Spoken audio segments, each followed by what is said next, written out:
இன்றைய தேவ வார்த்தை. பிரியமானவர்களே, இஸ்ரவேல் ஜனங்கள் வனாந்தரத்தில் தாகத்தால் தவித்தபோது அவர்கள் முன்னிருந்தது ஒரு கன்மலை மட்டுமே. தண்ணீர் இல்லை, நம்பிக்கை இல்லை, வழியும் இல்லை.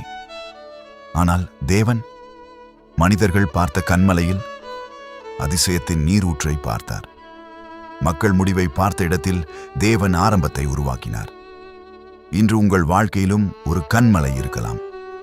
கடன், நோய், கண்ணீர், தோல்வி, தனிமை. ஆனால் நினைவில் கொள்ளுங்கள், தேவன் கன்மலையை மாற்றுகிறவர். வறண்ட இடத்தை ஆசீர்வாதமாக மாற்றுகிறவர். கண்ணீரை சாட்சியாக மாற்றுகிறவர்.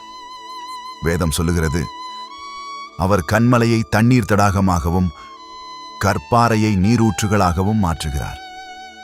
உங்கள் பிரச்சனை பெரியதாயிருந்தாலும் ஆண்டவர் அதை ஆசீர்வாதமாக மாற்ற வல்லவராயிருக்கிறார்.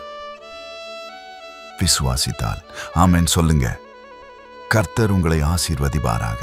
ஆமென்.